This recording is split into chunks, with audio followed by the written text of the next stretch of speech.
وەختتان وەخێر خەڵک و کوردەوار و میدوارم لە هەرکوێ هەن ساق و سەلامەت ون. ئێمە لە ڕاپەڕینی کوردەواری سەربەخۆ زەرفە ساڵانە ڕابردوو ئەعلاممان کرد تەواوی ئەو گروپ و تاقم و دەستە و جەریان و نووسەر و شاعیر و حیزبی و تەشکیلاتەی کە لە کوردەوارە دروستکریاگە بە دەستی دەستگاهای ئەمنیەتی دروستکریاگەن بۆ نابودیە خەڵکە کورد. وەلەم مەسیرە ئێمە توانیگمانە لە ناوە مەردەمە خۆمانە پێگەیەکی ئینقلابی و شۆڕشی ڕیدا بنین و سوورەتەک ماسک یان دەمامەک لە چهرەی واقعیە ئەم بە ئیستڵاح ئەحزاب و تێکۆشەر و پێشمەرگە لا بدەین. بۆ یارانە ڕاپەڕینە کوردەوارە سەربەخۆ بۆ تەواوە عەوامە خەڵکە کوردەوار تا بزانن ئەتەفاقات چه شەکڵیەوە بە چ سوورەتێکە، با بزانن ئێوە بە تەهاجومێکە کریاگەسە سەرتان، بە هێرشێکە کریاگەسە سەرتان، بە گەمارۆیەکە لە ئێوە دریاگە، ئێوە هەندێک ڕەوایەتتان باوەڕ کردگە، ئێوە هەندێک هیما و نەماد بوتان جێکەوتگە. مەسەلەن خەڵک لەگەڵ عەقڵا سەروکاری نییە، بەڵکو لەگەڵ باوەڕە خۆیان سەروکاری هەست. کامتێژێ ئینسان بۆ کەرامەتی هەست لەبەرەوەی ئینسان مەوجودێکی عەقلانیە و عەقڵ سەروکاری بە دەلیل و ئیستدلال هەست، بۆیە ئینسان کەرامەتی هەست. ئەمە کامتێژێت. بەڵام تۆ باوەڕت بە هیچ نییە، باوەڕت فقط بەو شتەسە کە کردیان ناوی زەهنت، نە ئیستدلال تێدا کارەکە، نە دەلیل تێدا کارەکە. تۆ بێجگەلەوەی کە فکر ئەەکەی و باوەڕی تۆ هەست حەقیقەتە، بێجگەلەوەی کە کۆمەڵگای کوردەوار نابوود کە هیچ کارێکی تر ناکەی. ئای ڕزای مۆکەعەبی بۆخشن کەعەبی دارودەسەی عومەرە ئیلخانی زادە کەوتگنە گیانی یەکیان شیتاڵ کردگەسەوە. من داستانەکەی ئێژم داستانە ئەم کوشتەدانە چییە؟ ئەمە خوبارە ئەوڵ نییە. ئاغای ڕزای مۆکەعەبی پۆستی کردگە دوێکە 370 نەفەر لایەکیان کردگە. 370 ئینسانە بێکەرامەت، 370 ئینسانە جاهل دروزن، 370 لە مەقامە ئینسان نەبووە، پرسیارێکیان لەم ڕزای مۆکەعەبیە نەکردگە. با من سناریۆکەی ڕزای مۆکەعەبیتان بۆ بخوێنەوە. ڕاگەیاندنی ستاد نظامی کۆمەڵە سەبارەت بە گیان لە دەستدانی هاوڕێیەکی پێشمەرگە لە بنارە هەڵگورد. ستاد نظامی، تۆ ساسە بریتانیای نا تۆی ئاخە چواردانە پێشمەرگەی ئۆغدەی بە دوودانە کڵاشینکۆف ژەنگایەوە ستادە نظامیە کوێی تۆ خۆتۆ سەر و بنە ناگاتە 40 نەفەر. با تەوەجۆ بکەن لە جوملەمەندی ئەمانە نۆعێک ئەدەبیاتیان هەست بۆ گەوجاندنە دەمە قۆپان لە پێی هەوادارە خۆیان. لەکوێ؟ لە بنارە هەڵگورد. ئەمانە چیان کردگە لە بنارە هەڵگورد؟ هەڵیان خستکەسەوە. هەڵگورد وا لەکوێتە شاخە و گەورەس و چوگن پێ ئەمانە. ئەو فرە مهمە، بنارە هەڵگوردە. لە بنارە هەڵگورد ئەمانە چیان کردگە؟ جێگەکە بنارە هەڵگوردە. بەداخێکی گرانەوە ڕادەگەیەنین، ڕای بگەێنەدەی کە ساعەتە 9 شەوە ڕابردوو بەهۆی دەمەقاڵێک و لەسرە چی؟ دەمەقاڵە لەسەر چی؟ جمێنە دایک و خۆشک لەسرە چی؟ دەستیان بردە بۆ یەکتری، ئەم دەستی بردە بۆ باسەناو یەکتری، ئەو چووگەسە ناوە تەختخاوەکەی ئەو یەکی لەسرە چی بووگەسۆ دەمەقاڵەیان کە ئەوەنە مهم بووگە کاورا داگیسی لە میلە ئەسڵەحە. دەمەقاڵەیەک تەماشا بکە لەم میزان شەفافیەتە ئەمانە، تەماشای میزانە شەفافیەتەمان بەهۆی دەمەقاڵەیەک. تەقەکردن لە نێوانە هاوڕێیانە پێشمەرگە لە بنارە هەڵگورد دروست دەبێت کە بەو هۆیەیەوە هاوڕێیەکمان بە ناوی ئاروینە ئەسڵانی گیانی لە دەست دەدا.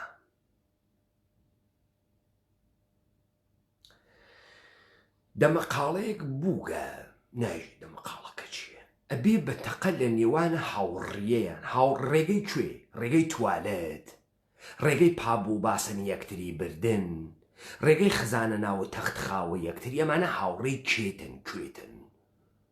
کوێتن. چۆن دوودانە هاوڕێی توالێت وەیەک و لەسەر توالە دەوێت و شەڕیان؟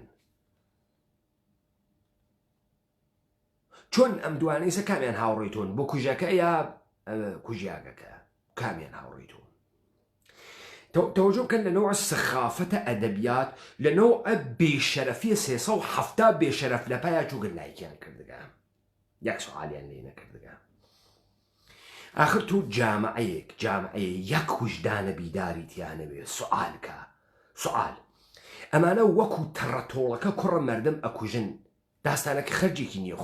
خۆ نە مەراسمە خەتمی حەز، نە مرشدی بۆ تێرن، نە بلاونی بۆ تێرن، نە 3 ڕۆژە و 7 و 40 و نێسی ئەمانە خۆ. بەڕاستی و دەمەقاڵەیەک بوو دەمانچە تەقیاوە بە ناوپایە، مردوو خوا ئەفریکات و گشتی عەکسیدانێ و مشتی پۆفیوز یەک لە دوای یەک عەکسیدانێن و دارە ئازادی خوێنی گەرەکە و شەهید کۆمەڵە و شەهید باڵهەی بەقەدەر و کوردستانە و دانێ عەوەزیش عەکسە چگووارای چەپانگەسە سەرە شانی و لە پشتە عەکسە چگووهەرە دانیشتەگە و ئەمە مرد کابرا مرد هەرمە گشتی چی تێ تەسلێتیژی و بەداخەوە و بەڕاستی و بەداخەوە زۆرم پێ ناخۆش بوو، زۆر زوو بوو وادەی ئەم کۆچەت. یە مشت ئەدەبیاتە سەخیفە دەهاتی بوو گەس و لەقلەقەی دەمە ئەمانە. ئەم سناریۆی تکراریە وا هیچ جولبەکێ، هیچ ئامیبێ، هیچ ماهی گوپیە باوەڕی ناکە. ئەم داردەسانە دەستچین بووگەی تەوەسوتە دەستگاهای ئستخباراتی دەوڵەتە ئێرانی ئەمە ئەکەنە ناو زەهنە ئینسانە کورد. چی بکەین و دەسی بێ دەسەڵاتمان و مردگە و داگیانە لە یەکتری و هاوڕێیان بووگە بە شەڕیان و کڵەشنکۆف داگیانە لە یەکتری. خۆ لەسەرە کەرامەت نایەنداگە لە یەکتری، لەسەرە ئینقلابیگەری نایەنداگە لە یەکتری. ئەموت کێسی لاوە من تەحمل ناکەم و گەرەکمە بڕۆم پەلامارە دەوڵەتە ئێرانی بەم و ئەو بێژە نەدانیشە بۆ خوات و ئەو بێژە وڵات و بێشەرەفی بەرە منەگری دوو فیشەکی لێبە لەسەر ئەوە نییە خۆ. ئیستا داستانەکەتان پێژم لەسەری گەوادیە، لەسەر بێشەرەفیە. ئیستا داستانەکە ئێژمە خدمەتتان کە ئەمانە گەرەکیانە کامە سناریۆ بەحس بکەن. و پێشمەرگەیەکی دیکەش کێز ئەم پێشمەرگەی دیکە بابا ئەوەی تەقەی کردگە ناوی چییە؟ کێ تەقەی کردگە؟ ئەوەی وا دەمەقاڵەی کردگە کێز کە تەقەی کردگە مجرمە ئەم ئینسانە، قاتڵە. ئەمە یەک. دوو، ئەوەی بریندار بووگە کێز؟ باوەڕەکەی تۆ پارەکەیش لە ماجەڕای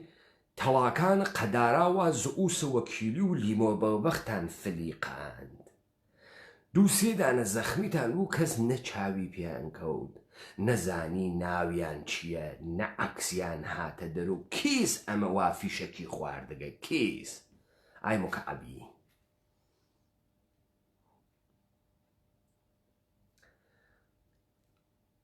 و پێشمەرگەیەکی دیکەش بریندار دەبێ. ناوە پێشمەرگە لە خۆی سەخیفتر و کەسیفتر نییە، لە خۆی فاستتر و نا بۆی تەعەفونە توالەتەدا، بۆی فەساد ئەدا، بۆی سەکس زەبدەری ئەدا، بۆی گەوادی ئەدا. ناوە پێشمەرگە پێشمەرگە لە ئێستا دۆخەکە کۆنتڕۆڵ و هێور کراوەتەوە. مە تو نایژی دەمەقاڵەی 2 نەفەرۆگە، تیم داگێ لە تیم چۆن دۆخەکە هێور کراوەتەوە دۆخەکە چییە دۆخە چییە دۆخ دوو خوێنە بەلە خوێنە سەفتان کردگەسۆ چۆنە شلوگە کێ دایکەنگە دۆخەکە بۆچی چۆن دۆخەکە هێور کریاگەسۆ تەرمی هاوڕێ ئاروین هاتە ناوەندی سەرکردایەتی کۆمەڵی زەحمەتکێشان و ئاسپەردەکریە هەر بەم زوویە بۆ نەو هێشتا و جەنازە دوو ڕۆژوە دەرەوەی هەوا بخوا خەڵکی بیوێنێ و پزیشک قانونی بێ بیوێنێ و چوار ڕۆژنامەنەگار بێن بیوێن و تا بزانین چۆن ئەمە لە کوێ فیشێکی خوارد بە چه سوورەتی خواردی تۆ بۆ فۆرەن ئەم جەنازە دەکردە ژێرە خوا لاوە گوناحی هەست باف مامۆستا فەرموویەسی بانێکێنە ژێری خۆڵ عیبە و ئەگشی مردک زوو بچێتە ژێرە خواوە لەگرا وەکو حاجی سەیبراهیم سەی بازیەکەتان گوڵەکاتەوە بەچکە مسڵمانن زووەشێ جەنازەکە بکەنە ژێرە خاک بەم پەلە هاوڕێیانمان سەرقاڵی لێکۆڵینەوەی ورتر لە ڕووداوەکەن پوارۆی هاوردگە شەرلۆک هۆمزی هاوردگە لێکۆڵینەوە لە ڕووداوەکە ئەمە لیژنەکەی حکوومەتە حەلیمە بۆ کاکە مستەفا وا سیروان حەمەیمین دایوە دەسۆ نەچوو بۆقمەلی بگرێ بێرێتی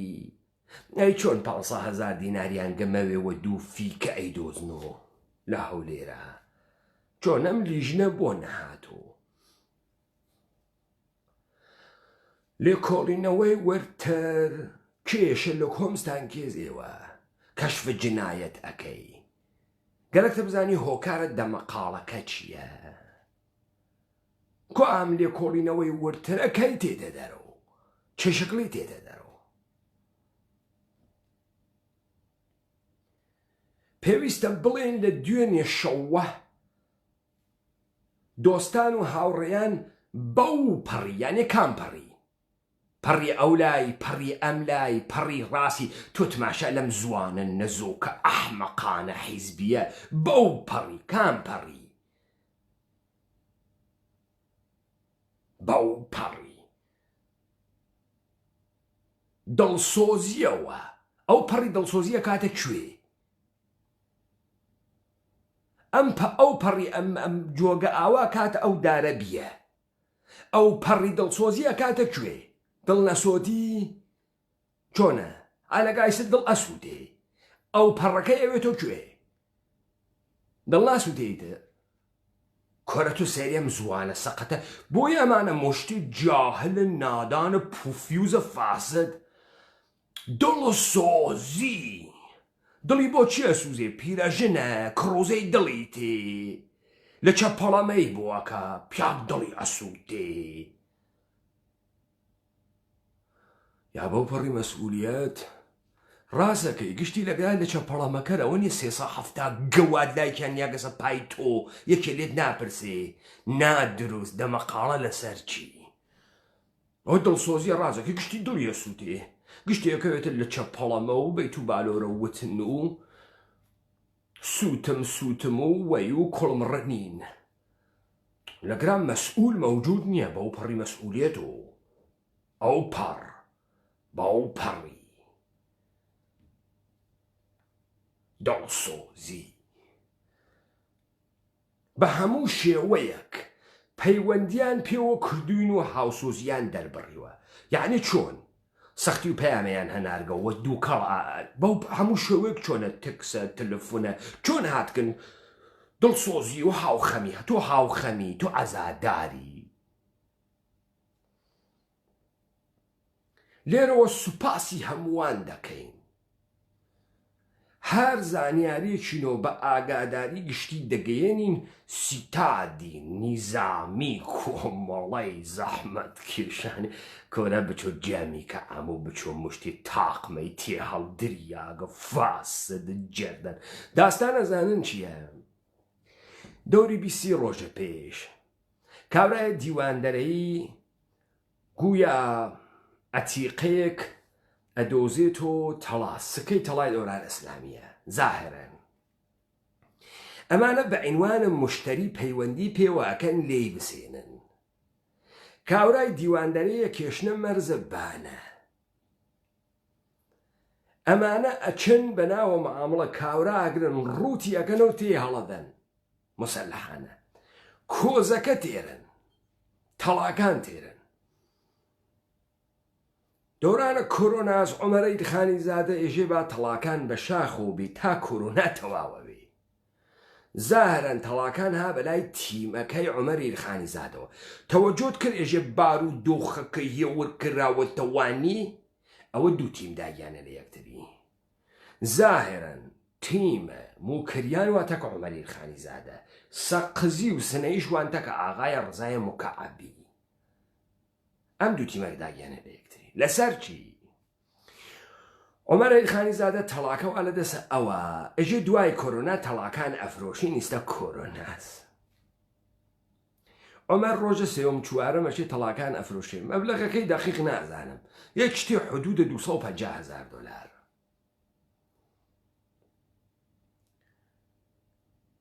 مقدارێ لەم پوڵە ئەدا بە کۆمیتە مەرکەزیەکی بەناوە نەویدە مهراوەر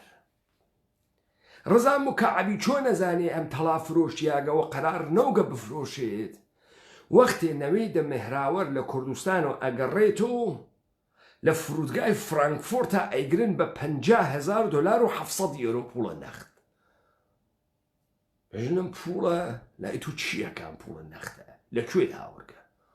گاورە زارە نێژێ من کۆمیتە مەرکەزیە کۆمەڵە وەڵایش خۆ نازانم کۆمەڵە کی و تۆپەڵە چییە و پوڵەکان بە جۆرمە پوڵ ڕەش مسادرە کردگە و ئاغا ئیستە بەر دریاگە تا دادگا ئایکێ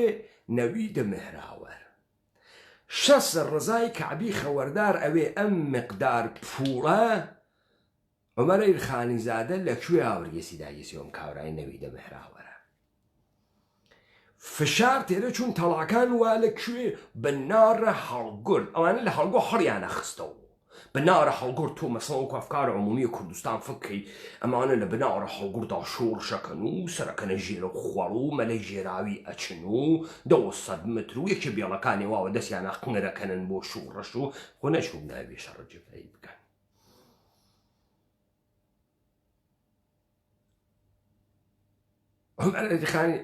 ڕزایە مکعبی ئێژێوە تیمەکەی ئێژێ دابڕۆن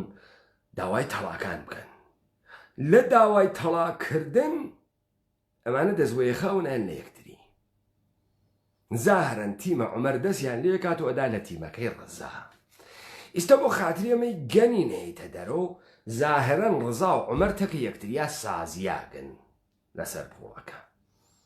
بۆیە ئەمەی ڕزای مکعبی دانیاکە بە سێ تەریقی شۆگەرەکیان بوو بە سناریۆ من منحرفکەن سێ سناریۆ مختلف نفوزی چووگەسە ناویان تیمێکی 5 نەفەرە چووگەسە ناویان ئەمانە بکوش نفوزی هەڵبەسێ ئەچێتە ناوە شاخ بۆ چواردانە پێشمەرگەی تێ هەڵدریاگە تۆ نفوز ئەکاتە ناوە تۆ بۆ تۆ کێی ئەمە جوزە هەمان سناریۆهای گۆزەشتەتە ئەڵبەتە لەگەڵا نەیوت کە نفوزی ئەمەژە دەمەقاڵە سناریۆ مختلف باسەکەن ئەمانە پارەکەیش تەڵافرۆشی قەدارایان بڕی لەسەر تەڵافرۆشی قەدارە زەئوسە وەکیلی و لیمۆیشیان کوشت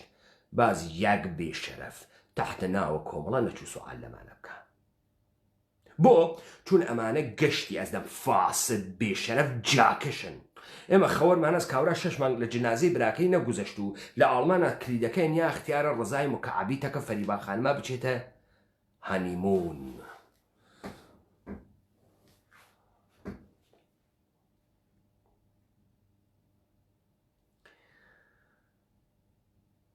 ئەم میزان فەسادە کە ئێوە ئەیوێنن و ئێمە بەحسیەکەین یەک داستانی وانە پشتە کاکە تۆ لەشفرۆشی بڕۆ بەناوە لەشە خۆت ئەوەنە بدە تا گیانە دەرتی کاکە تۆ دزی بڕۆ بەناو خۆت ئەوەنە دزی بکە تا گیانە دەرتی کاکە تۆ مەواد فرۆشی مەواد کێشی تۆ چەتەی بڕۆ بۆ خۆ چەتەی بکە براکەم تۆ حەق نییە گەوادیت بێشەرەفیت دزی و دەخەڵیت جنایەتت قەحبەیت بەناو ملەتە ومەت و کوردیۆ بنووسیت حەقت نییە بە پای کەسانێک کە سەردەمانێک لە جەریانات شەڕە کوژیان خۆیان بە چەپ ئەزانی خۆیان بە کورد ئەزانی هیچ بەرداشتێکان نەبوو و کوردیەت بردبوونیە ناوە ڕیزە ئێوە بە ناوە ئەوان و ئێوە خەریکی گەوادی و دزی و فەساد و چەتەی و نادرووسی بن ئاخر ئەمانە مهمە کە خەڵکی بزانێت تۆ کاورایە 70 ساڵەی ڕزای مکعەبی عومەری خانی زادە تۆ هەرچی سۆحە هەڵەسی سەر و سیوەڵت سبووقەکەی تۆ سبووقی ناکەی بۆ شۆڕش تۆ سبووقی ئەەکەی بۆ کەنیشکەکانە ناو ئوردوگا ئەم دەم و چاوە سبووق کریاگە پوورە تەڵای دزیشی گەرەکە ئێشە تەمین بوێ کناراوێ کە دانیاگە چۆن ئیدارە بوێت دەی چۆن ئەمانە بکەیتە لای یەکتریەوە من ئەمانە بۆیە ئێژم ئێوەی نادرووس بەناوە ئومەت و کوردیوە قەحبەیی و گەوادی و خوفرۆشی و لەشفرۆشی و سەرزەمین فرۆشی ئەکەن وەیکەن حساوە ئێمە کاکە قەحبە نییەی تۆخمە قەحبە نییەی بڕۆ بەناوە دایک تۆ بیکە بڕۆ بیکە کێ بەراگری جاردانیایی بڕۆ جەردەی بە ناوی خۆتۆ بکە بە ناوی کەس و کارە کوژیاگەکەی ئێمە مەیکە بە ناوی ئومەتی کوردی مەیکە بۆ ئەم مەردمی ئێمە تەواسیاگەسۆ بۆ ئەم مەردمی ئێمە ڕووناکە لە گیانبازی ڕووناکە لە کەرامەت و مەردانەگی چۆن ئێوە بەناو مبارزینە مەردمنە مشتێ درۆزن بێسەوات بێدانش ئەحمەق نادرووس حرامزا بێکەرامەت بێ ئەخلاق نەزۆک باڵاکوت و قەوارە بچووک مشتێ بێ دایک و باوک لەسەر سفرەی دایک و باوک خۆ گەورەنەوە گەنێوە بۆیە مەردم ڕووی تێناکە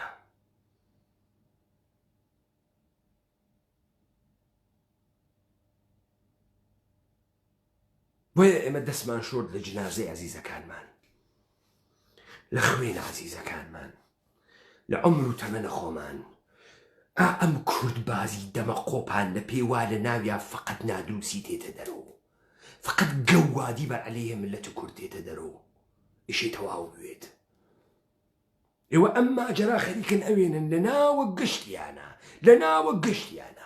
بەسە ئیبراهیم تۆ وا ڕۆژ نییە دانێ دەوانچێ بە ناو گەڵیانە تەقێتەوە وا ڕۆژ نییە ژن کۆچ نەدا بۆ ناوە پەکەکە ترانسپۆرتیانکە خروجیەکانی ئەون بەو ژنانەی وا داوا ئەکەن کە نیشکە کوردەوار سۆندە بکا بەخۆیە تا حیزبی دۆمۆکرات حیزە دۆمۆکراتە نۆکەرە حکوومەتە حەلیم و بەچە سەپای پاسداران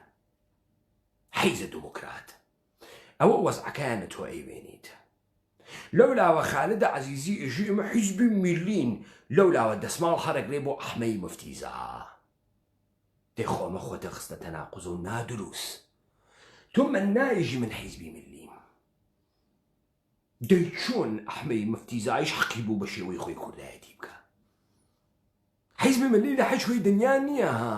چەمکێکی فاسدی دروزنانەی ئەحمەقانەی نادرووسانەی حیزی دموکراتە دەی تۆ حیزبی ملی چۆن ئیجازە دەی ئەحمەی مفتیزا وجودی بێت دەنگێکی تر وجودی بێت مە تۆ ملی نییە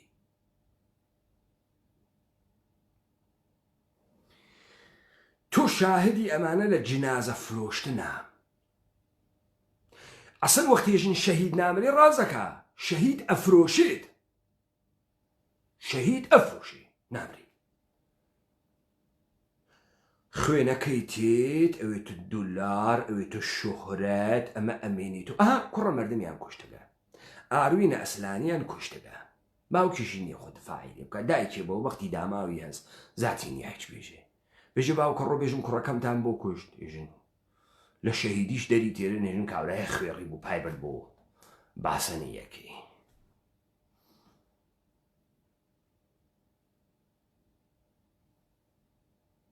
ئەمە وەزعەکەس یعنی چۆن ئەم کوردەوارە ئێمە یەک پیاگی دیانیە سوالکە چۆن نێتیە سوالکە چێن ئێوە هەن دەورانە پارینە سەنگین هەنە عەسرە حەجەرن هەنە کوێن ئێوە ئەوەنە ئەحمەقن چۆن ئێوە سوال ناکەن چۆن ئێوە سەبارەت بە ئیتفاقاتێک کە ئەکەوێ حەساسیەتتان نییە چۆن ئێوە مەسئولیەتتان نییە باوە نادروست و باوەڕە بە چی هەست بە چی تۆ هەست تۆ ئێتقادت چییە تۆ چیت بەشەری کەری حەیوانی نادروستی تۆ چۆن سوالە نییە بۆ ناپرسی لەسەر چی بوو گەسۆ دەمە قاڵە کوا جەنازەی ئەم کاوراوە فیشەک لێ دریاگە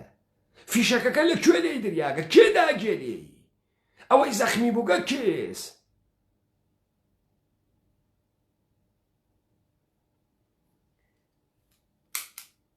خەڵکی کوردەوار ئەوەی حکوومەتە حەلیمە کوردستان ئەیکات ئەوە نە هێزە کوردیە ئەوە نە ئینسانە کوردیە ئەوە نە مبارزاتە کوردیە نە ئەوە مشتێ تەجاوز پێکریاگە ئاوزکریاگن بەدەسە نظامهای جودۆ کریسیانەتیە منتەقە بەدەسە کۆرپۆرێشنەکانە منتەقەوە بۆ گیان ئینسانە کوردی و ئومەتە کوردی ئەم مشتە بێشەرەفە تەحتەناوە حیزە دموکرات و تۆپەڵڵە و ئەمانە تۆ ئەیوێنیت ئەمانە مشتێ تەجاوز پێکریاگن نادروسە ئیبنە وەختە بێشەرەفە گەوادن بەچێ تەجاوز پێکریاگ سپای پاسدارانن هاتکن بۆ نابوودی ئینسانە قارەمان و شۆڕژگێر لە سەرزەمینە کوردەوارە مشتێ حیز و دز تەحتەناوە مبارزە و شۆڕش ئاخر بێشەرەفە گەوا تۆ خەڵکی تەڵابڕین و دزیکردن و پوڵ خواردنی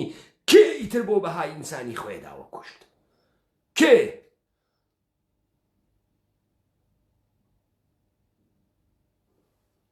ئەوە سە داستانە ئێمە ئینسانە کوردی کە نابوود بووگین وەختە ئێژین نابوود بووگین یعنی چۆن فقط ئێشێ ڕاپەڕیندنی بێتە دەرەوە چۆن لەم کۆمەڵگای ئێمە بە مەلایەن ئینسانە کوردی هەز یەک نەفەر دەنگی نایەتە دەرەوە ئێوە تۆخمە کێن ئاغایانە نوخبە و نوخاڵە و قەڵەم بەدەست و بێشەرەف و دەم دڕیاگ و تۆخمە حیز کێن ئێوە بۆ دەنگتان نایەتە دەرەوە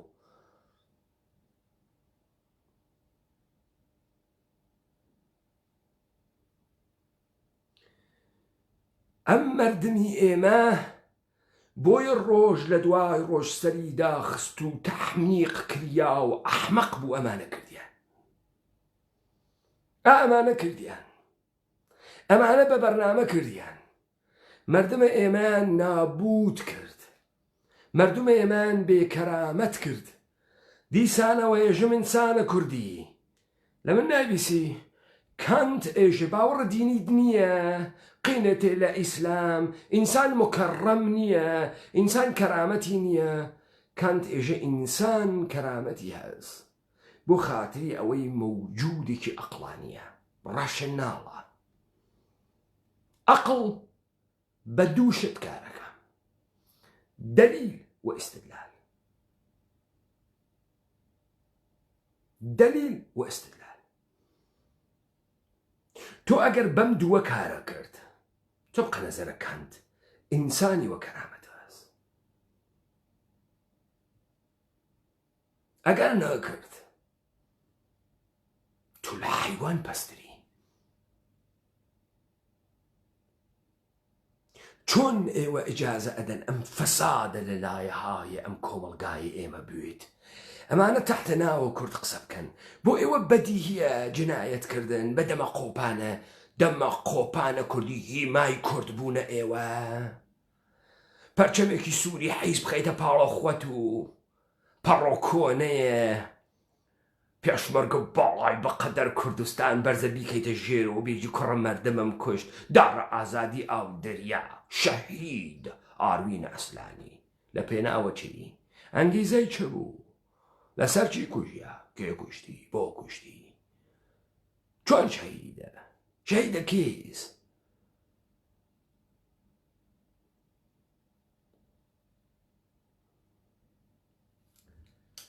کۆمەڵگایەک وا وجدانە بیداری تیا نەبوو نابوو دەبێ بە دەردێکی پیسۆ نابوو دەبێ مەسئولیت بگرنەوەدا ئەمانەی تحتە ناوە شۆڕش تحتە ناوە ئومەتە کوردی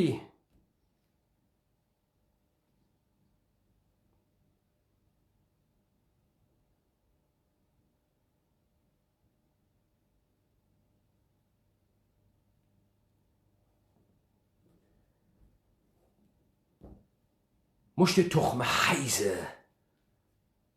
بێشەرەفە بێدایک و باوکن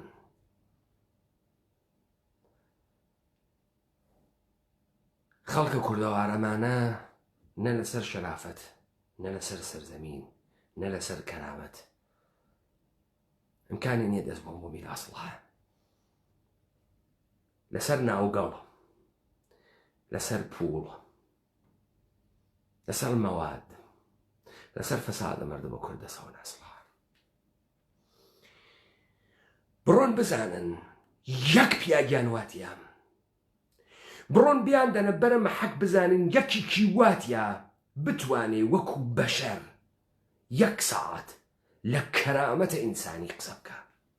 وات ئەسەن ئەتوانێ قسە بکە دەرمۆردە کەرامەت ئەتوانێ دەرمۆردە عیززەت قسە بکە هەسی دایرەی لغاتی ئەیکێشێت